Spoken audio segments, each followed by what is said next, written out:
শ্রীরামকৃষ্ণের এই কথাগুলি পাঠ করব। তার আগে যেমন আমরা করি, আসুন আমরা কথামৃতের প্রথম শুরু করবার আগে এই মন্ত্রটা আমরা পাঠ করি ভাগবতের গোপী গীতা থেকে। তব কথামৃতম তত্ত্ব জীবনম কবি বিরীড়িতম কল্মষাপহম শ্রবণমঙ্গলম শ্রীমদাততম ভুবি গৃহন্তি এ ভূরিদা জনাঃ। এখন শ্রীরামকৃষ্ণের যে অবস্থা যখন তিনি আসছেন 1836, আর চৈতন্য মহাপ্রভু হচ্ছে 14, এই 300-400 বছরের যে ডিফারেন্স, তো সেই সময় একটা অবস্থা ছিল, শ্রীরামকৃষ্ণের সময় আর একটি অবস্থা, কিন্তু দুটোই খুব কঠিন অবস্থা। শ্রীরামকৃষ্ণের সময় তখন ব্রিটিশরা রাজত্ব করছে এবং তারা কিন্তু মন্দির ভাঙা, মানুষ কাটা এসব কিছু করতো না। তারা যেটা করতো সেটা হচ্ছে ইকোনমিক্যালি উইক করে দিত, সমাজটাকে ইকোনমিক্যালি উইক করে দিচ্ছেন এক, আর দুই, শিক্ষার নামে তাদের মধ্যে সেলফ কনফিডেন্সটা নষ্ট করে দিত।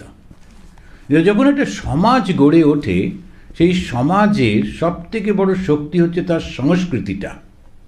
তো এই সংস্কৃতিটা যখন নষ্ট হয়ে যায়, যেমন আমাদের সংস্কৃতিতে কি ছিল, হিন্দুদের সংস্কৃতি মাতৃদেবো ভব, পিতৃদেবো ভব, অতিথি দেবো ভব, এরকম করে শিক্ষককে সমস্ত সমাজের প্রত্যেকের প্রতি একেবারে দেবত্ব আরোপ করা হতো।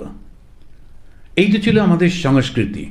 অর্থাৎ তুমি বিনম্র থাকবে কেন, এই সবার জন্যে তুমি রয়েছ। এবার সে যখন বড় হচ্ছে, ছোটরা আবার সেইভাবে আসছে, বলে সমাজের মধ্যে একটা খুব সুন্দর প্যারিটি ছিল, সব কিছু খুব সুন্দরভাবে চলতো। এখন সেইটি আস্তে আস্তে নষ্ট হয়ে যেতে লাগলো শিক্ষার নামে। যেমন ডিরোজিও, ডেভিড হিয়ার, এরা সব আসতে লাগলেন, শিক্ষা দিয়েছেন, ইংরেজি শিক্ষা দিয়েছেন। আমরা অন্য পৃথিবীর সঙ্গে যোগ করতে সুবিধে হয়েছিল, সবই ঠিক, কিন্তু সঙ্গে সঙ্গে যেটা হলো সেটা হলো আমাদের এই কালচারটা নষ্ট করতে লাগলেন। সেটাতে সবটাই হচ্ছে নেগেটিভ নেগেটিভ নেগেটিভ, কিছু নেই কিছু নেই কিছু নেই, শুনে শুনে আমরা মনে করতে লাগলাম আমাদের কিছু নেই। এই যে মাঝে মাঝে আমি এই গল্পটা বলি, কোথায় শুনেছিলাম জানি না, ভুলে গেছি। তো এই বিদেশি বা ফরেন শব্দটার উপরে আমাদের এত টান। তো একটা ভদ্রমহিলা চোখটা করকর করছে, তা তিনি স্বামীকে বললেন যে চোখটা কীরকম করছে, তো ডাক্তারের কাছে নিয়ে গেলেন। তো ডাক্তার দেখে থেকে বললেন একটা ফরেন পার্টিকেল পড়েছে, আমি বার করে দিচ্ছি। ভদ্রমহিলা লাফিয়ে উঠলেন, ফরেন পার্টিকেল পড়েছে, আর আপনি, ফরেন পার্টিকেল পাওয়া যায় না, আর আপনি সেটা, এখন এতখানি, এটা অবশ্য মজা, কিন্তু সেই গল্পটা এরকম আমাদের অবস্থা হয়ে গেছে, এনিথিং ফরেন ভালো, আর আমাদের যা কিছু খারাপ। এই করে করে আমাদের ভেতরটা থেকেই মনে হচ্ছে যে আমরা কিছু পারি না। এক্স্যাক্টলি এই জায়গাটা এসেই এই মানসিক অবস্থাটাকে পরিবর্তন করে দিলেন বিবেকানন্দ। এই যে এখানেতে আমাদের এই শিকাগোতে 1893-তে যে বক্তৃতা দিলেন, তো what is the effect of Vivekananda after parliament of religion, যখন জিজ্ঞেস করা হয়, একটাই, he brought back the self confidence in the hearts of millions of Indians, যে এত লক্ষ মানুষের হৃদয়ের মধ্যে যে তিনি ওই সেলফ কনফিডেন্সটা ফেরত এনে দিছিলেন। এখনও বিবেকানন্দকে নিয়ে সবাই মাতোয়ারা, সারা ভারতবর্ষ যেখানেই আপনি যান চতুর্দিকে একটা করে বিবেকানন্দের স্ট্যাচু রয়েছে, ছবি রয়েছে, কিন্তু তবু বলবো বিবেকানন্দকে ঠিক আমরা বুঝতে পারছি না। সে বুঝতে পারছি না এটা কী, তার অনেকগুলো তার রয়েছে, কিন্তু মেন হচ্ছে সেলফ কনফিডেন্সটা। সেই সেলফ কনফিডেন্স উনি ফেরত আনলেন এবং এসেই বললেন যে আমাদের একমাত্র উদ্দেশ্য হচ্ছে স্বাধীনতা, ফ্রিডম ফ্রিডম ফ্রিডম। এই ফ্রিডমটা কি? একটা হচ্ছে আমাদের আত্মিক ফ্রিডম, আর একটা হচ্ছে পলিটিক্যাল, ইকোনমিক্যাল, সোশ্যাল ফ্রিডম উনি আনতে বলছেন। তো এই জিনিসগুলো আমরা দেখছি, কিন্তু কার কাছে শিখলেন? ভগবান শ্রীরামকৃষ্ণ। শ্রীরামকৃষ্ণ কিন্তু সমাজ পরিবর্তন, কিংবা বিপ্লব এসব কোনো শব্দই বলছেন না। উনি যেটা করছেন সেটা হচ্ছে ভারতবর্ষের যেটা অরিজিনাল ছিল সেই আধ্যাত্মিক শক্তিটাকে উনি আবার নতুন করে জাগ্রত করে দিচ্ছেন। আধ্যাত্মিক শক্তি ছাড়া মানুষ আর পশুর মধ্যে পার্থক্য নেই। সেই আমাদের শ্লোক আছে, আহার নিদ্রা ভয় এক্সেট্রা, সেটাতে আর পশুতে, মানুষের পশুতে কোনো ভয় নেই, এক পার্থক্য নেই। কিন্তু ধর্মে না হীনা পশুভি সমানা, এই ধর্মটা কি?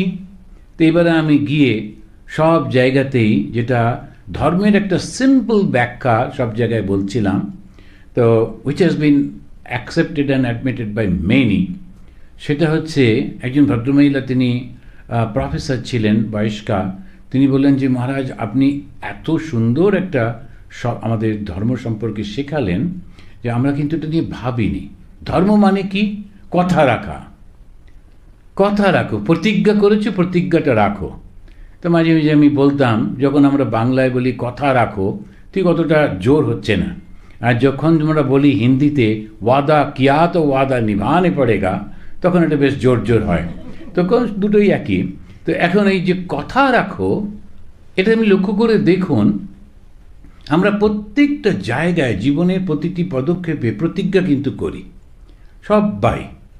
যখন একটা কোনো অফিসের পজিশনে যাচ্ছি, পোস্ট নিচ্ছি, বিশেষ করে যারা মন্ত্রী হন, তারপরে যারা জজ ব্যারিস্টার হচ্ছেন, প্রত্যেকে কিন্তু ওথ নিচ্ছেন। এই যে মিলিটারিতে যান, পুলিশে যান, এমনকি যখন একটা দেশের নাগরিক হয় ওটা ওথ নেয়।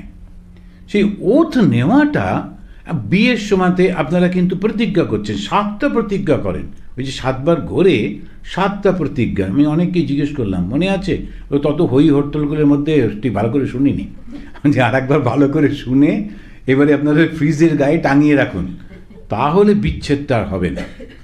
এখন যেই ওই প্রতিজ্ঞাগুলো রোজ চোখে পড়বে, তখন কিন্তু দেখবেন সত্যি সত্যি এই যে স্বামী স্ত্রীর মধ্যে এই যে বিচ্ছেদ, এটা কিন্তু একেবারে কমে যাবে। একবার যদি মনে হয় আমাকে তো এই প্রতিজ্ঞা করেছিলাম এই নারীকে আমি রক্ষা করব, সম্পদে বিপদে সদা সর্বদা পাশে থাকব, এই প্রতিজ্ঞাগুলো যেই আপনার মনে আসবে, না আমি এটা করতে পারবো না, আর যেই ওই প্রতিজ্ঞা রাখবেন আপনি ধর্ম পালন করছেন। প্রত্যেকে নিজের নিজের জায়গায়। সন্ন্যাস মানে কি? কতগুলো প্রতিজ্ঞা মাত্র। আমরাও কিন্তু এই যে অগ্নির সামনে, তা গুরুর সামনে আমরাও কতগুলো প্রতিজ্ঞা করি। বাস এই প্রতিজ্ঞাটা যদি তুমি ভেঙে দাও, তাহলে তো তুমি আর সন্ন্যাসী থাকলে না। তো সমস্ত জায়গাতে ঠাকুরের উদাহরণ দিলাম, যে ঠাকুর একজনকে কথা দিছিলেন মাঝরাত্রে, এক বলেছিলেন আমি বেড়াতে যাব তোমার বাড়ি, ভুলে গেছেন। মাঝরাত্রে ঘুম ভেঙে মনে পড়েছে, ঠাকুর তো অমনি একটা হ্যারিকেন নিয়ে গেছেন ওর বাড়িতে, প্রতিবেশী, তাও বেশ অনেকটা রাস্তা। আর ওই রকম সময় অন্ধকারে গিয়ে দরজায় চৌকাটে পা দিয়ে তার বললেন, ওগো আমি এসেছিলাম। কথা রাখা, কথা রাখতে হবে। তো এই কথাটা যদি আমরা রাখতে পারি, যেমন রামচন্দ্র যেমন বলছেন তার বাবাকে, রঘুকুল রীতি সদা চলি আই, প্রাণ যাও বড় বচন না যায়। কথা যখন দিয়েছি কথাটা রাখবো। তো এই যে বচনবদ্ধতা, এইটা একটা খুব বড় জিনিস।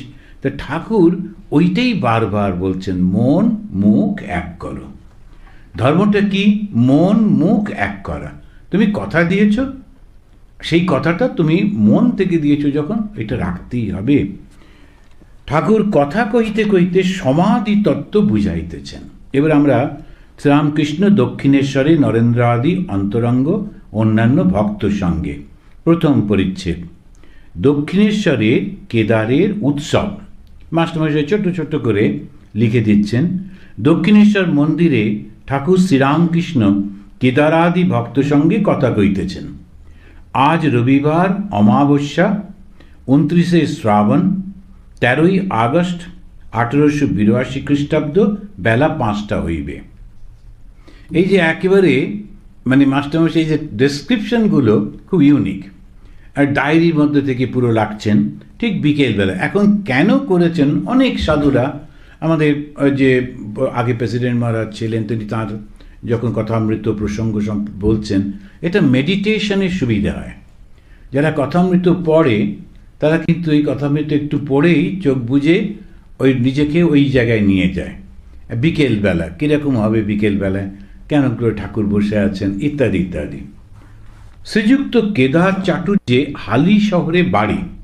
এখন অনেকের নাম কেদার হতে পারে, সেজন্য মাস্টারমশাই কোন কেদার হালি শহরে যে বাড়ি, সরকারি অ্যাকাউন্টেন্টের কাজ করিতেন, অনেক দিন ঢাকায় ছিলেন।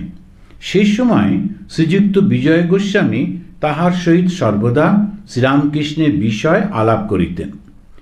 ঈশ্বরের কথা শুনিলেই তাহার চক্ষু অশ্রুপূর্ণ হইত। তিনি পূর্বে ব্রাহ্ম সমাজভুক্ত ছিলেন। কিরম মানে তার সম্পর্কে পুরোটা বলে দিচ্ছেন। তা মনটা এত সুন্দর, এত ভালো যে যখনই তিনি ঠাকুরের ঈশ্বরের কথা শুনতেন তার চোখে জল আসত। ঠাকুরের একটা কথা আমরা হয়তো পড়েছি এবং আবার পড়ব।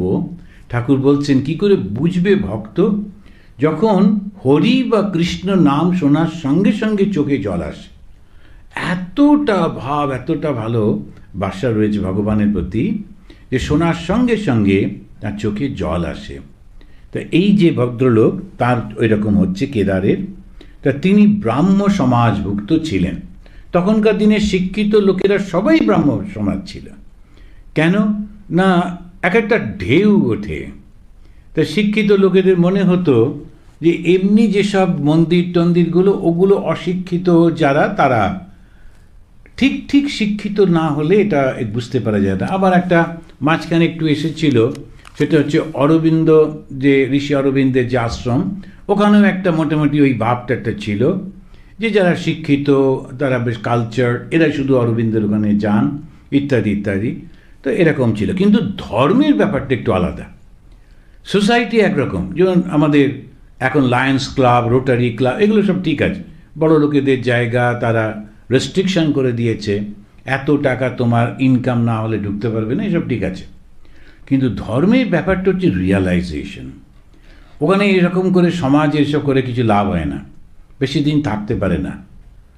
এটা তো কোনো ক্লাব নয়, এটা কিন্তু realised people only can establish religion, তা না হতেই পারে না।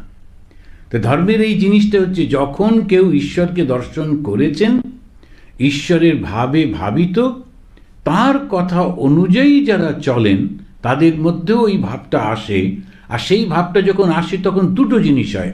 এক, এই জগতের প্রতি তাদের মন আর আকৃষ্ট হয় না, নাম যশ প্রতিপত্তি দেহ সুখ এটার দিকে মন যায় না, অথচ মনটা ভালোবাসায় ভরে যায়। মনটা সবার প্রতি একটা ভালোবাসা, টান, ফিলিং, সেটা খুব হয়। কি করে বুঝবো যে আমি ধর্মের পথে এগোচ্ছি? এইগুলো ঠাকুরও নিজে পরে বলছেন। ঠাকুর নিজের ঘরের দক্ষিণের বারান্দায় ভক্ত সঙ্গে বসিয়ে আছেন। এবারে গেলাম, ঠাকুর সেই বারান্দাটাই দিয়েছে বন্ধ করে। এখন বোধহয় ভিড়টির বেশি হয়, কিন্তু আর একটু থটফুল হওয়া উচিত ছিল, ক্যাজুয়াল এরকম না করে। তারপরে হয়তো একটু রিস্কও আছে, সিকিউরিটি অমুক তমুক, কিন্তু সিকিউরিটি থাকুক আর যাই থাকুক, কতগুলো হিস্টোরিক্যাল পার্সপেক্টিভ থাকে। ঠাকুরের ওই দরজাটা বন্ধ করে দিয়েছে ঠাকুর, তিনি কিন্তু ঝাউতলা দেখতে পাচ্ছেন না। তো তিনি ওই যে মা যেখানে থাকতেন সেইটা দেখতে পাচ্ছেন, ওই ঘরটা, তাও মাঝখানে আবার রাসমণির একটা মন্দির হয়েছে। কিন্তু এই জিনিসগুলো যারা করেন একটু মনে রাখা উচিত। এটা ছবি কিন্তু নয়, এটা জীবন্ত একটা মানুষ যেভাবে অভ্যস্ত ছিলেন। আর তিনি যে সে মানুষ নন যিনি এত লক্ষ মানুষের মনকে ঈশ্বরের দিকে নিয়ে চলেছেন, তো তার উপস্থিতি ওখানে আছে। তো সুতরাং তাকে আমরা বারণ করতে পারি না, মশাই এদিকে তাকাবেন না, আমি দরজা বন্ধ করে দেবো, তা তো হয় না। বুড়ো বাবা, বেশি গায়ে শক্তি নেই, ছেলে এসে দরজা জানলা সব বন্ধ করে রেখে দিল, মাঝে মাঝে একতলা খাবার দিয়ে দিল, তাতে হবে? এরকম হয় না। আজকে এবারে গিয়ে একটু মন খারাপই হয়ে গেল, ওই জানলা দরজা সব বন্ধ করে দিচ্ছে। তারপরে পুলিশ আছে, পুলিশ তো পুলিশই, তো একটু রাফ বিহেভিয়ার মানুষের সঙ্গে। যারা ভক্তি করে আসছে ঠাকুরের কাছে, ও তাদেরকে পুলিশকেও একটু ট্রেনিং করা যে তোমরা বাবু একেবারে পোশাক না পরে এমনি সিভিল ড্রেস পরো, আর যেন ভলেন্টিয়ার এইভাবে মানুষকে সাহায্য করো। মা এদিক দিয়ে আসুন, আপনারা এদিক দিয়ে আসুন। কিন্তু আমাদের দেশে ওইটা ঠিক পেরে ওঠে না, তার কারণ জনসংখ্যা এত বেশি যে ওই দায়িত্ব করতে করতে ওই ভাবটা চলে যায়, হয়তো বা তা একটু হলে ভালো। তো এবার একটুখানি মন খারাপ হয়ে গেলো, ঠাকুরের মন্দিরে গিয়ে দেখছি ঘরটা অন্ধকার অন্ধকার, ওই দরজাটা বন্ধ হয়ে গেছে। ঠাকুর নিজের ঘরের দক্ষিণের বারান্দায় ভক্তদের সঙ্গে বসে আছেন। রাম, মনমোহন, সুরেন্দ্র, রাখাল, ভবনাথ, মাস্টার, অনেক ভক্তরা উপস্থিত হয়েছেন। কেদার আজ উৎসব করিয়াছেন। এই যে আজ আমাদের যেমন হয়, যেমন ঠাকুরের কোনো উৎসবে আমাদের কোনো ভক্ত সে ম্যাক্সিমাম কন্ট্রিবিউট করে, মায়ের উৎসবে ম্যাক্সিমাম, অন্যরাও দেয়, উনি এটা ওই উৎসব করিয়াছেন। কেদার তখনকার দিনে বললেন আজকে যারা আসবেন তাদের সকলকে খাওয়ানো ইত্যাদি ইত্যাদি আমি করে দেবো। তখনকার দিনে বেশি পয়সা ছিল না এদের হাতে, তো যাদের একটু ছিল ওরা করতেন। তো মাস্টারমশাই বলছেন কেদার আজ উৎসব করিয়াছেন, সমস্ত দিন আনন্দে অতিবাহিত হইয়াছে। রাম একটি ওস্তাদ আনিয়াছিলেন, তিনি গান গাইয়াছেন। তখনকার দিনের বাংলায় গায়ক এনেছিলেন না বলে ওস্তাদ আনিয়াছে, তো ওস্তাদ মানে তারা খেয়াল টেয়াল গাইত, সেই জন্যে ওস্তাদ আনিয়েছে। গানের সময় ঠাকুর সমাধিস্থ হইয়া ঘরের ছোট খাটটিতে বসিয়াছিলেন। এখন দুটো খাট আছে, এখনও আছে, ওটা বেশ ভালো করে রেখেছে ওরা, কাঁচ টাঁচ দিয়ে ঘিরে। আগে লোকেরা গিয়ে ওটা ছুঁতো টুতো, এত লোকের ছোঁয়া, তো এটা কাঁচ দিয়ে ঘিরে দিয়েছে, এটা ঠিকই আছে। তো একটু বড় খাট মানে একটু উঁচু, আর একটা ছোটো খাট। তো ঠাকুরের ওটাই ছিল, একটা হচ্ছে যখন লোকের সঙ্গে কথা বলবেন ওই ছোটো খাটটিতে বসতেন, আবার যখন শোবেন ওই বড়ো খাটটাতে শোতেন। ওনার স্টাইলও ছিল যে আজ ছোটো খাটটাও শোয়া যায় না যায়, কিন্তু না আমি এটাতে বসবো যখন লোকের সঙ্গে কথা বলবো, তো এটা করতেন। তো এইটা তিনি বসে আছেন, গান হইতেছে। মাস্টার ও অন্য ভক্তেরা তার পাদমূলে বসে আছেন, পায়ের কাছে বসে আছেন। ঠাকুর কথা কইতে কইতে সমাধি তত্ত্ব বুঝাইতেছেন। এটা খুব ইম্পর্টেন্ট একটা কথা, ক্যাজুয়ালি সমাধি তত্ত্ব বুঝাচ্ছেন। সমাধিটা কি? সমাধি হচ্ছে শরীর মনের বাইরে গিয়ে আত্মার সঙ্গে মিলিত অবস্থা। তো বেদান্তবাদীরা, বিশেষ করে অদ্বৈত বেদান্তবাদীরা, তারা এটাকে বলে অবস্থা ত্রয় সাক্ষী। অবস্থা কন্ডিশন, ত্রয় তিন, সাক্ষী। তো তিনটে কন্ডিশন, জাগ্রত, স্বপ্ন আর সুষুপ্তি। তো এটা আমাদের প্রত্যেকের এই অনুভবটা হয়, সেই জন্য ওরা এটা ব্যবহার করেছে। জাগ্রতে আমাদের শরীর এবং মন এই দুটোই ক্রিয়া করছে যখন আমরা জেগে আছি, যেমন এখন। তারপরে যখন স্বপ্ন অবস্থা, তখন কিন্তু শরীরটা তো নিদ্রার মধ্যে রয়েছে, ওটা অ্যাক্টিভ নয়, তখন অ্যাক্টিভ হচ্ছে শুধু মনটা। তারপরে আর একটা অবস্থা হচ্ছে সুষুপ্তি। এই সুষুপ্তি অবস্থাতে আমাদের স্বপ্নও দেখি না, স্বপ্ন না দেখে একটা অদ্ভুত অবস্থার মধ্যে থাকে এবং ফিরে এসে খুব আনন্দ বোধ করি। এটা খুব ইম্পর্টেন্ট। ফিরে সুষুপ্তি থেকে ফিরে এসে কেউ বলে না ও কি কষ্ট ছিল, এরকম কখনো বলবে না। স্বপ্ন থেকে ফিরে এসে বলে, সারা রাত যদি ভয়ের স্বপ্ন দেখে, পরের দিন বলে যে কি একটা ভয়ের স্বপ্ন দেখলাম, ভালো ঘুম হলো না, মাথা ধরে গেছে ইত্যাদি। কিন্তু সুষুপ্তিতে যারা যাচ্ছেন তারা কিন্তু ঘুম থেকে উঠে এসে খুব ফ্রেশ একেবারে, তখন শরীর মন চাঙ্গা, আর সবসময় বলেন বড্ড আনন্দ হয়েছে আজকে ঘুমিয়ে। ওই আনন্দের উপলব্ধিটা কে করলো? শরীরও ছিল না, মনও ছিল না, করলোটা কে? ওইখানে বেদান্তবাদীরা তারা গিয়ে বলেন ওইটাই হচ্ছে চৈতন্যের প্রমাণ। তোমার ভেতরে যে চৈতন্য আছে, সারাক্ষণ আছেন, জাগ্রত অবস্থায় খেয়াল থাকে না, নিদ্রিত অবস্থায় খেয়াল থাকে না, তাই তিনি নিয়ে যান ওই সুষুপ্তিতে। এটা আমরা না জেনে না বুঝে রোজ চলে যাই সমাধিতে, ওটাই সমাধি।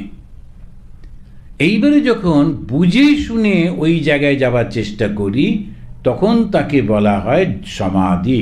তো আমরা কি করি? প্রথমে সোজা হয়ে বসে শরীরটাকে ভোলবার চেষ্টা করি। যখন শরীরটাকে ভোলবার চেষ্টা করি কি করে, তখন যেন দীক্ষা দেন গুরুদেব, তারা বলে দেন তুমি দেখবে তোমার ইষ্ট দেবতা তোমার হৃদয়ের মধ্যে, তুমি যেদিকে মুখ করে বসে আছো ওই দিকে মুখ করে বসে আছো। এখন আপনি আপনার শরীর থেকে বেরিয়ে এসে তবে তো হৃদয়ের মধ্যে দেখবেন। আমাদের ট্রেনিং সেন্টারে একজন রোজ ঘাটটায় এরকম করে হেলিয়ে দিয়ে ধ্যান করতে হবে। কী করছে হৃদয় দেখবার চেষ্টা করছে, তো ওইটা ওই রকমভাবে তো দেখলে হবে না। এখন হচ্ছে বাইরে চলে আসতে হবে। বাইরে, হৃদয়ের বাইরে আসা মানে শরীরটা ভুলে যাওয়া। কিন্তু আমি যেই শরীরটা ভুলে যাচ্ছি মানে পারিপার্শ্বিক সব কিছু ভুলে যাচ্ছি। তো কোথায় বসে আছি, কোথায় ধ্যান করছি, কিচ্ছু মনে থাকছে না। ঠাকুরের যে বর্ণনা আছেন অন্যান্য জায়গায় পাবো হয়তো, যে তিনি বলছেন আমার হাঁটুতে তালা পড়ে যেত, হাতে তালা পড়ে যেত, একদম একটা পাথরের মতো বসে থাকতাম, শরীর কোনো বোধ থাকতো না। তখন কি বোধটা রয়েছে? মন। কে চিন্তা করছে? আমি চিন্তা করছি। কোথায় চিন্তা করছি? আমার হৃদয়ের মধ্যে আমি ইষ্ট দেবতাকে দেখছি বা ইষ্ট দেবীকে দেখছি। আমি বোধটা রয়েছে, মনটা রয়েছে। এর পরে আর একটা অবস্থা আসে যখন যে মেডিটেশন করছে, ধ্যান করছে, আর যার ধ্যান করছে ওরা এক হয়ে যায়। তখন এই ভাগবত ভক্ত ভগবান, তখন এই তিনটেই এক হয়ে গেল, আমি বোধটা আর থাকে না। তখন সে দেখে শুধুমাত্র সে তার পরম সেই তা ইষ্ট দেবতা জল করছেন সর্বত্র। ও নিজেকে খুঁজে পায় না।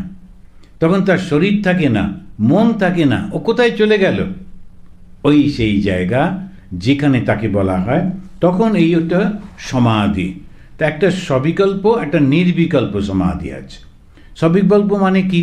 কোনো একজন দেবতাকে, কোনো একটা অবজেক্টকে রেখে, সবিকল্প, তো কোনো একটা অবজেক্টকে দেখতে দেখতে দেখতে দেখতে ওরকমভাবে চলে গেল। আর একটা হচ্ছে সে শুধুমাত্র চৈতন্যের মধ্যে পৌঁছালো। এটা খুবই কঠিন, তবু ওটা একটা আছে। তো ঠাকুর বোঝাচ্ছেন সচ্চিদানন্দ লাভ হলে তখন সমাধি হয়। দেখুন কথাটা মনে হচ্ছে কত সোজা। সচ্চিদানন্দ লাভ হলে তখন সমাধি হয়। এবারে বেলুড় মঠে বক্তৃতা করতে বলেছিলেন ঠাকুরের জন্মতিথিতে। তো না, আমি বলছিলাম যে আমরা সবাই এখানে এসেছি কী করতে? ঠাকুরের কৃপা লাভ করতে। এখন 3টের সময় একজন মহিলা এসছেন, তার দেখা হলো, মহারাজ আমি 3টের সময় এসেছি। সকালবেলা কত লোক যে আসে, লক্ষ লক্ষ, মানে এরকম, মানে কাউন্ট করা মুশকিল। তা ওইখানেতে আমরা এসেছি সব ঠাকুরের কৃপা লাভ করতে। আর কৃপাটা কি করে পড়া যায় ঠাকুর নিজেই বলে দিচ্ছেন, তোদের বেশি কিছু করতে হবে না। আমি কে, তোরা কারা, আমার সঙ্গে তোদের সম্পর্কটা কি, এই 3টে জানলেই হবে। আর এবারে আমি কে, ঠাকুর কে, তখন ওই আস্তে আস্তে আস্তে আস্তে আমরা ব্যাখ্যা করছিলাম। তা এইরকমভাবে খুবই ঠাকুর নিজেই বলছেন, পরে দেখা যাচ্ছেন ঠাকুর কিন্তু পরব্রহ্ম। তা এইখানে বলছেন সচ্চিদ আনন্দ। ওই পরব্রহ্ম, পরমাত্মা, সচ্চিদানন্দ, এই সমস্ত শব্দগুলো ব্যবহার করা হয় ওইটা বোঝাবার জন্য যিনি সর্বব্যাপী। কেন আমরা কোনো একটা নাম আর রূপ না হলে কল্পনা করতে পারি না, না?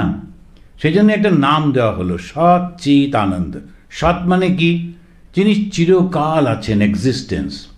চিত মানে জ্ঞান, আনন্দ মানে জয়, ব্লিস। তো এই যে 3টে জিনিসে তখন বলছেন সচ্চিদানন্দ লাভ হলে সমাধি হয়। তোমার দেহ ভুলে গেলে, মন ভুলে গেলে, তখন ওই আনন্দের মধ্যে চলে গেল। আর ঈশ্বর লাভ হলে কি হয়, ভালো ধ্যান হলে কি হয়, ভগবান লাভ হলে কি হয়, এখন যদি জিজ্ঞেস করা যায় তার উত্তরটা হচ্ছে আনন্দ লাভ হয়। সেই জন্য দেখবেন দর্শনামী সম্প্রদায়ের সন্ন্যাসীদের সবসময় আনন্দটা থাকে। এর শঙ্করাচার্য করেছেন যে প্রথমে একটা নাম থাকে, তারপরে আনন্দ। আনন্দটাই হচ্ছে আসল উদ্দেশ্য। আর এই আনন্দ সারা জীবন আমরা যা করি আনন্দের জন্যই তো করি। তা আনন্দটা যদি না হয় তাহলে কি লাভ? যেমন একজন লোক, এই যে আজকে যে মিষ্টিটা বানিয়েছিল না, কিনা যেন ওই যে বৈষ্ণবরা খায় মালপোয়া, মালপোয়াটা অনেকে বাঙালিরা খুব ভালো খায়, পছন্দ করে। এবার খাবার আগে যদি সে ক্যালোরি ম্যালোরি গোনাগুনি শুরু করে, তো সে তখন আচ্ছা খেয়ে নাও, তারপরে না একটু বেশি করে ওষুধ খেলে। যখন খাচ্ছেই বছরে একটা দিন একটা মালপোয়ার জায়গায় যা হবে হবে, তো না আরেকবার একটু বেশি করে গিয়ে ওয়াকিং করতে হবে, এসব করতে হবে। কিন্তু তো আনন্দটাই যদি না হলো তাহলে ওইটা খেয়ে লাভ কি? মালপোয়া তো সুতরাং তো মালপোয়া খেতে হলে আনন্দের সঙ্গে খেতে হবে। যেটাই আমরা করি আনন্দের জন্যই তো করি। তো সেইটাই ঠাকুর বলছেন, সৎ চিত আনন্দ যখন লাভ হয় তখনই কিন্তু বুঝতে হবে যে সমাধি। তখন কর্মত্যাগ হয়ে যায়। কর্ম মানে কি? আমি মেডিটেট করছি, আমি ধ্যান করছি, ওটাও তো কর্ম। আর মাঝে মাঝে মনটা এদিকে চলে যাচ্ছে, ওদিকে চলে যাচ্ছি, মনটাকে উঠিয়ে আনছি, সে একটা কুস্তি চলছে। এইরকম যখন চলছে মনের সঙ্গে সারাক্ষণ, ছোট্ট চঞ্চল বাচ্চাকে যখন মারা দেখাশুনো করে তখন ওদের এরকম অবস্থা হয়, একবার এদিকে যাচ্ছে তো একবার ওদিকে যাচ্ছে।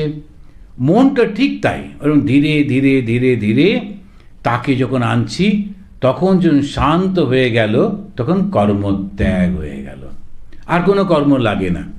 স্বামীজির একটা সুন্দর কবিতা আছে, লাস্টে গিয়ে বলছেন, বোঝে প্রাণ বোঝে যার, বোঝে প্রাণ বোঝে যার।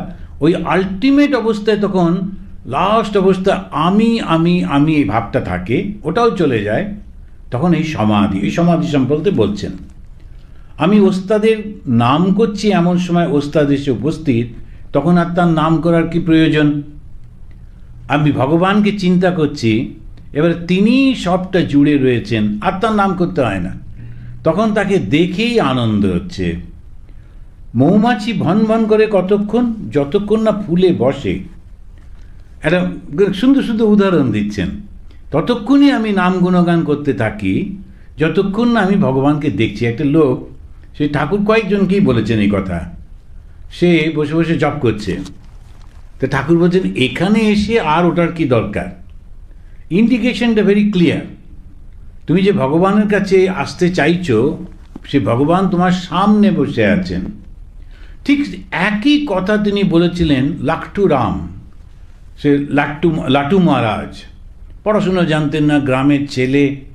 তিনি একজন রামচন্দ্র বাবুর বাড়িতে কাজ করতেন। তারপরে ঠাকুরের কাছে এসে থাকতে শুরু করলেন, রামবাবুই পাঠিয়ে দিলেন, আচ্ছা থাক। বেশ কম বয়স, আমরা যেমন বলি চাকর ছিলেন।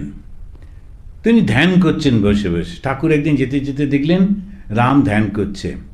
তখন ঠাকুর বললেন, ওরে রাম, তুই যা ধ্যান করছিস সে নহবতে বসে ময়দা মাখছে, যা গিয়ে সাহায্য কর। এক কথায় বহু লোক বুঝতে পারে না, কিন্তু ওই ছোট্ট বাচ্চা, বিহারের ছেলে, পড়াশুনো জানে না, এমন সংস্কার ছিল ঠাকুরের কথার সঙ্গে সঙ্গে। যার ধ্যান করছিস, কার ধ্যান করছিলেন? মা কালীর, ইষ্ট দেবী মা কালী। বলছেন সে নহবতে বসে ময়দা মাখছে, যা সাহায্য কর। সারা জীবন মায়ের সাহায্য করেছেন, আর একটু এদিক ওদিক হয়নি। ঠিক বুঝে গেছেন। তো এই যে ভাবটা নেওয়া, লোকেরা মনে করবে না আমি ধ্যান করব, জপ করব। যদি ভগবানকেই সামনে দেখতে পাচ্ছি, ধ্যান জপ করতে যাব কেন? তো সেইটাই উনি বারবার এখানে বুঝিয়ে দিচ্ছেন। সাধকের পক্ষে কর্মত্যাগ করলে হবে না। সাধক মানে যে চেষ্টা করছে, তাকে ওটা কন্টিনিউ করে যেতে হবে। পূজা, জপ, ধ্যান, সন্ধ্যা, কবচাদি, তীর্থ সব করতে হয়। কারণ মনটাকে, এই যে আপনি লক্ষ্য করে দেখবেন হিন্দুদের 12 মাসে 13 পার্বণ বলে একটা কথা আরো বলে, 13 পার্বণ অ্যাকচুয়ালি। তো এই যে 13 পার্বণ কেন? প্রতি মাসে একটা না একটা কিছু না কিছু লেগেই আছে। অর্থাৎ ঈশ্বরকে ভুলে যেও না, কিছু না কিছু ভাবে একইভাবে একঘেয়ে একই জায়গায় যাওয়া ওরকম না, নানান রকম সব চলছে। কখনো দোল খেলা হচ্ছে, আর দোলেতে নানান গল্প, কৃষ্ণের রাধার গল্প হচ্ছে, কীর্তন হচ্ছে, সবার সঙ্গে মেলামেশা হচ্ছে, মনটা বড় হচ্ছে, শত্রু মিত্র সকল রকম নেই, সব মিলিয়ে একটা হয়ে গেল। আবার কোনো কোনো আর একটা, তারপরে আর একটা, এরকম নানান রকমভাবে মনটাকে ঈশ্বরে রেখে দিচ্ছেন।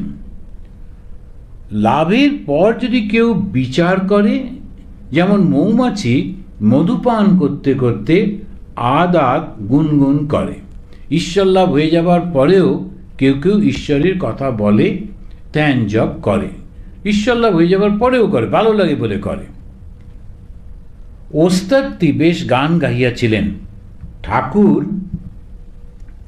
ঠাকুর প্রসন্ন হইয়াছেন, তাহাকে বলিতেছেন যে মানুষে একটা বড় গুণ আছে, যেমন সঙ্গীত বিদ্যা, তাতে ঈশ্বরের শক্তি আছে বিশেষ রূপে। এটা কিন্তু আমাদের এই যদি মাথায় থাকে তাহলে কখনো ঈর্ষা হয় না। যে কোনোভাবে বড় হয়েছে, আবার আর এক জায়গায় বলেছেন যাকে 10 জনে মানে গণে তার মধ্যে ঈশ্বরের শক্তি প্রকাশ অবশ্যই পেয়েছে। তা না হলে কখনো হয় না। কিন্তু হয় কি, যার মধ্যে ওই শক্তির প্রকাশ হয় ও বেচারি সেটা বুঝতে পারে না। আমি বেচারি শব্দটা ব্যবহার করছি তার কারণ আনফর্চুনেট, ওটা বুঝতে পারে না, ভাবে আমার জন্য হচ্ছে, আমার জন্য হচ্ছে। কেউ কেউ নেতা তারা এসে দাঁড়ায়, কথা বলে, মানুষ মুক্ত হয়ে যায়। যেমন আমাদের নেতাজি সুভাষচন্দ্র বোস, উনি বললেন না আমি তোমাদের চাকরি দেবো, তোমাদের ব্যাংকে টাকা দেবো, সব কিচ্ছু বললেন না। উনি বললেন তোমরা আমাকে রক্ত দাও, আমি তোমার দেশকে স্বাধীনতা দেব। হাজারে হাজারে লোক ওর সঙ্গে এসে গেল। আমি গিয়ে দাঁড়িয়ে বললে হবে? আপনি গিয়ে দাঁড়িয়ে বললে হবে? কটা লোক আসবে? কিচ্ছু নয়। সেই জন্য শক্তি না হলে কিছু করা যায় না। কিন্তু যখনই শক্তিটা আসে, যখনই লোকেরা আপনাকে ফলো করতে শুরু করলো, হয়তো বিরাট বড় সিনেমা আর্টিস্ট কিংবা গানের জগতের লোক কিংবা মিউজিকে, এই নানা রকম, এবার ওর অহংকার হয়ে যায়। যেই অহংকার হয়ে যায়, কারোর সঙ্গে কথা বলবো না, দেখা করবো না, কোনো কিছু নেই, সবসময় আলাদা আলাদা, এই আস্তে আস্তে আস্তে আস্তে একবার উপরে ওঠে, ওটা আবার নামে। তো সেই ইকোনমিক্সের গ্রাফগুলো যেমন হয়, বেশ উপরে উঠলো আবার নেমে গেল। ওই যে উপরে যখন ওঠার পর যদি ওর মনের মধ্যে শুদ্ধ প্রার্থনা থাকতো, প্রভু তোমার কৃপায় আমার এটা হয়েছে, তখন কিন্তু আর উপরে উঠে যেত এবং ঈশ্বরের সঙ্গে মিলিত হয়ে যেত। যেমন রামপ্রসাদ, যেমন কমলাকান্ত। তো এই যে এটাই হচ্ছে। এইবার আমরা এটা বলে শেষ করি। তখন সেই ওস্তাদ, যে গানের যে ভদ্রলোক, তা তিনি বলছেন, মশায় কি উপায়ে তাকে পাওয়া যায়? রামকৃষ্ণ মিশনে আপনারা দেখবেন কখনো সাধুদেরকে স্বামীজি বলে কিংবা মহারাজ বলে, কিন্তু বাংলাতে স্বামীজি বা মহারাজ শব্দ দুটো ব্যবহার হতো না, মশাই বলতো, মহাশয়, মহা আশয়, যার হৃদয়টা খুব বড়, মহাশয়। তো সবাইকেই যেমন রেসপেক্ট হচ্ছে মহাশয়। পরবর্তীকালে স্বামীজির শিষ্যরা একদল এলো দক্ষিণ থেকে, একদল এলো উত্তর থেকে। এখন ইউপি টিউপির লোকেরা রেসপেক্ট দেখাতে গিয়ে মহারাজ বলে, আর দক্ষিণের লোকেরা রেসপেক্ট দেখাতে স্বামীজি বলে। তো এই দুটো এবারে রামকৃষ্ণ মিশনে, কারণ দুপক্ষেই এসে গেল, সেই জন্য এই স্বামীজি আর মহারাজ এরকম দুটোই চলে, দুজনেই বলে। তো এখানে উনি কিন্তু বলছেন, মহাশয় কি উপায়ে তাকে পাওয়া যায়? এই প্রশ্নটা অনেকেই ঠাকুরকে করছেন, ঠাকুর অনেককেই উত্তর দিচ্ছেন। এইখানে বলছেন ওকে, পার্টিকুলারলি ওকে বলছেন ভক্তি সার। আজকে চৈতন্য মহাপ্রভুর এই জন্মতিথি বলে এইটা খুব ভালো লাগছে, ভক্তি সার। চৈতন্য মহাপ্রভু কিন্তু শুধু বললেন ভক্তি। এখন ভক্তির নানা রকম অবস্থা থাকে, তাই সেটাগুলো পরে পরে আমরা পড়ব। ভক্তি সার। ঈশ্বর তো সর্বভূতে আছেন, তবে ভক্ত কাকে বলি? যার মন সর্বদা ঈশ্বরেতে আছে, আর অহংকার অভিমান থাকলে হয় না। তাহলে কি হলো? ঈশ্বরে যদি মন যায়, তাহলে ঈশ্বর কে? যার মধ্যে অহংকার নেই। ঈশ্বরের কখনো অহংকার থাকে না। আর সেই ঈশ্বরকে যদি আমি পাই, তাহলে আমার ঈশ্বরের একটা গুণ ভেতরে আসবে। সেটা কি? কোনো অহংকার থাকে না। অনেক গুণ থাকা সত্ত্বেও সে মানুষটি অতি সহজ সরল মানুষ হয়। আমি রূপ ঢিপিতে ঈশ্বরের কৃপারূপ জল জমে না, গড়িয়ে যায়। আমি যন্ত্র। কেদার ভক্তদের বলছেন, সব পথ দিয়ে তাকে পাওয়া যায়, সব ধর্মই সত্য, ছাতে উঠা নিয়ে বিষয়। তা তুমি পাকা সিঁড়ি দিয়ে উঠতে পারো, কাঠের সিঁড়ি দিয়ে উঠতে পারো, বাঁশের সিঁড়ি দিয়ে উঠতে পারো, দড়ি দিয়ে উঠতে পারো, সবভাবেই তুমি উঠতে পারো। এখন এইটার উপরেই বেশ করে আমি তো চেষ্টা করছি, আমার তো কতটুকু আর ক্ষমতা, ঠাকুরের যদি কৃপা হয় আমরা একটা হোম অফ হারমোনি করবার চেষ্টা করতেই শিকাগোতে। তো মাঝে মাঝে কি হয়, মনে হয় যেন ঠাকুরের কৃপা আছে। তো সেই জন্যে আপনারা জানেন যে আমাদের শিকাগো আশ্রমটা অনেকটা লোনে ছিল, কয়েক মিলিয়ন লোন ছিল। তো মিলিয়নে কতগুলো সৈন্য বসে ওটাও আমার জানা ছিল না। তো যা হোক এসে বুঝলাম, এখানে এসে ওইটা সব শোধ হয়েছে, এটা ভালো সব। এবারে এইখানেতে আমরা একটা চার্চ কিনেছি 1.1 মিলিয়ন দিয়ে, আরও প্রায় লেগে যাবে $700-800, $7,000-8,000 রিপেয়ার করে ওটাকে ঠিকমতো আমাদের মতো করতে। তখন ওই খ্রিস্টানদের নানান রকম সব আছে, ওগুলোকে সরিয়ে আমাদের ভাবলে করতে করতে ইত্যাদি। ওইখানে আমরা যেটা করব, এই বিভিন্ন ধর্মের লোকেদের নিয়ে এসে এক জায়গায় বসে আলোচনা, বিভিন্ন কালচারাল প্রোগ্রাম, দেন ইন্ডিয়ান মিউজিক, ওয়েস্টার্ন মিউজিক, প্রত্যেকটা ধর্মের কালচার একটা থাকে, সেই কালচারটা যদি একসঙ্গে করতে পারা যায়, এই আগামী সেপ্টেম্বর মাসে ওই রকম একটু করবার ইচ্ছা আছে। তো দেখা যাক ঠাকুরের কি ইচ্ছা। যদি আমরা না করি আর কে করবে? কেননা শ্রীরামকৃষ্ণের ভাব অনুরাগী যারা, তাদের কাছেই কিন্তু এটা সবথেকে বড় গুরুত্বপূর্ণ। কেন? আমরা যারা শ্রীরামকৃষ্ণকে ফলো করি, তিনি পরিষ্কার করে বলছেন সব পথ দিয়ে তাকে পাওয়া যায়। অন্যরা মানুক আর না মানুক, না ওরা তো মানছে না, আপনারা কেন করবেন? আমরা তো করবই। ওরা পারছে না, জানে না বলে যেটা সত্য সেটাকে আমরা ঢেকে রাখবো কেন? সব পথ দিয়ে তাকে পাওয়া যায়, কিন্তু একটাই মাত্র ব্যাপার, সেটা হচ্ছে তুমি অন্য পথের নিন্দা মন্দ করো না, এইটুকু। তুমি তোমার পথে চলো, আর অন্য পথে যারা চলেছে তাদের নিন্দা করো না, হিংসা করো না, এইটুকু। যদি বলো ওদের ধর্মে অনেক ভুল কুসংস্কার আছে, আমি বলি তা থাকলেই বা, সকল ধর্মেই ভুল আছে। লক্ষ্য করছেন কিরকম? সকল ধর্মেই ভুল আছে। সবাই মনে করে আমার ঘড়ি ঠিক যাচ্ছে, ব্যাকুলতা থাকলেই হলো, তার উপর ভালোবাসা টান থাকলেই হলো। তিনি যে অন্তর্যামী, অন্তরের টান ব্যাকুলতা দেখতে পান। ঠাকুর একবার কলকাতার বউবাজারের ওইখান দিয়ে যাচ্ছিলেন, তখনকার দিনে ওই ঘোড়ার গাড়ি, তো দু রকমের গাড়ি ছিল, ছ্যাকরা গাড়ি আর একটা ফিটন গাড়ি। ফিটনটা যারা একটু বড় লোক ওরা যেতে যেত, এই ঘোড়ার গাড়ি। আবার ছ্যাকরা গাড়িগুলো, এবারে আপনারা যদি যান ওই গভর্নর্স হাউসে, মনে হয় ঢুকতে দেয়, তখনকার দিনে বড়লার যে গাড়ি করে যেতেন, এই ছোট্ট একটু গাড়ি, এখন দেখলে মনে হবে যে এটা কী একটা, তখনকার দিনে বড়লার তিনি যেতেন, এই একটুখানি কী করে উঠতো, কী করে বসতো কে জানে, একটা ঘোড়ায় টানতো, কিন্তু কি বিরাট একটা, ও ভাবছি আমি একটা বিরাট ব্যাপার, লোকেরাও মনে করছে, বেশিরভাগ লোক খালি পায়ে হেঁটে বেড়াতো, তখন ওইটা একটা বিরাট ব্যাপার ছিল। এখন এখানেই আমি বিএমডব্লিউতে ঘুরছি, সুতরাং তো সেই বড়লাট ভাবতেই পারবে না যে কি জিনিস। তো যাই হোক, এক একটা পরিস্থিতি অবস্থা অনুযায়ী এই যে জিনিসটা আমি দেখছি, অবশ্যটা আমার গাড়ি না, কেউ একজন দান করেছে সেই জন্যে, সেকেন্ড হ্যান্ড, তো সারাতে তারাতে হবে একটু। তো এখন এই যে আমি এখানেতে ঠাকুর বলছেন যে আমার ঘড়িটাই ঠিক চলছে, এটা ভুল। আমাদের প্রত্যেকেই মনে করি আমার ধর্মটাই সবসময় ঠিক, ভুল।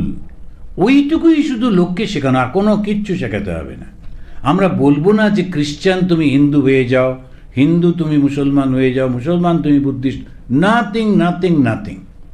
যে কালচারের মধ্যে জন্মেছ, বড় হয়েছ, ওই কালচারটাকেই ভালোবাসো, ঠিক আছে, শুধুমাত্র বলো না যে ওইটা খারাপ, ওদের পথটা খারাপ, এরকম কিছু না। তো ঠাকুর যাচ্ছিলেন ওই গাড়ি করে, চাকরা গাড়িতে, সেখানে উনি হঠাৎ দেখছেন একটি মুসলমান, সে ওদের যেমন 5 বেলা নামাজ পড়তে হয়, ভেরি অ্যাপ্রিসিয়েটিং। তো উনি ওই একটা গামছা পেতে কলকাতার ফুটপাতেতে, সেই টাইম হয়ে গেছে, নামাজ করছেন। আর যখন নামাজ পড়ছেন, এত ভেতর থেকে আন্তরিকভাবে, সাধারণ মানুষ রাস্তায় নামাজ পড়ছে মানে বুঝতেই পারছি, ঠাকুর গাড়ি থামিয়ে নেমে ছুটে গিয়ে ওকে জড়িয়ে ধরলেন। কেন? কাকে ডাকছে? ভগবানকে। শ্রীরামকৃষ্ণকে? স্বয়ং ভগবান। বেশ ভগবান গিয়ে ওকে জড়িয়ে ধরছেন, অর্থাৎ ওর প্রেয়ার, যেমন আমরা বলি, ওয়াজ আনসার্ড। ঠিক ঠিক ব্যাকুল হয়ে ও ডাকছে আল্লাহকে। এবারে কৃপা কে করলেন? হিন্দু দেবতা শ্রীরামকৃষ্ণ। এইটাই হচ্ছে, এটা যদি আমরা বুঝতে পারি তাহলেই হবে। এবারে খুব সুন্দর উদাহরণ দিচ্ছেন, বলছেন যে মনে করো এক বাপের অনেকগুলি ছেলে, বড় ছেলেরা কেউ বাবা কেউ পাপা স্পষ্ট করে ডাকে। অতি শিশু যে ছোট্ট, সে কেবল বা বা পা বলতে পারে। যারা বা কি পা পর্যন্ত বলতে পারে, বাবা কি তাদের উপর রাগ করবেন? বাবা জানেন যে ওরা আমাকেই ডাকছে, তবে ভালো করে উচ্চারণ করতে পারে না। বাবার কাছে সব ছেলেই সমান। আবার ভক্তরা তাকেই ডাকছে নানা নামে। এক ব্যক্তি ডাকছে এক পুকুরে 4টি ঘাট, সে বিখ্যাত গল্প। হিন্দুরা জল খাচ্ছে এক ঘাটে, বলছে জল। মুসলমানরা আর এক ঘাটে জল খাচ্ছে, বলছে পানি। ইংরেজরা আর এক ঘাটে জল খাচ্ছে, বলছে ওয়াটার। আবার অন্য লোকেরা এক ঘাটে বলছে অ্যাকোয়া। এক ঈশ্বর, তার নানা নাম। এটার উপরে বেশ করেই আমাদের এই বেদান্ত সোসাইটি এখন যেটা আছে ওটা ওরকমই থাকবে। হোমার গ্ল্যানে ওখানে যেমন পুজো আচ্ছা হচ্ছে ওটাই হবে। কিন্তু আমরা আরভিং পার্কে যে চার্চটা কিনেছি, তো এই দেশে তো চার্চের বাইরেটা চেঞ্জ করা যাবে না, ওটা চার্চের মধ্যেই থাকবে। ভেতরটা আমরা একটু ব্যবহার করব, দেখাবো। আর ওখানেতে বিভিন্ন স্কুল থাকবে, বিভিন্ন ধর্মের, অনলাইনে সবাই পড়তে পারবে। কেউ খ্রিস্টানিটি, কেউ হিন্দুইজম, কেউ বুদ্ধিজম, সব পড়তে পারবে। আর আলোচনা হবে, কালচারাল প্রোগ্রাম হবে, এই সমস্ত হবে এই ঠাকুরের ভাবটা নিয়ে। এটাই একই সেই ঈশ্বর, বিভিন্ন নামে আমরা তাকে ডাকছি। আজকে এই পর্যন্ত। আসুন ঠাকুরকে প্রণাম করে শেষ করি। নিরঞ্জনম নিত্যম অনন্তরূপম ভক্তানুকম্পা ধৃতবিগ্রহম বৈ ঈশাবতারম পরমেশমিদ্যম তম রামকৃষ্ণম শিরসা নমামঃ। ওম শান্তি শান্তি শান্তি। হরি ওম তৎসৎ। শ্রীরামকৃষ্ণার্পণমস্তু।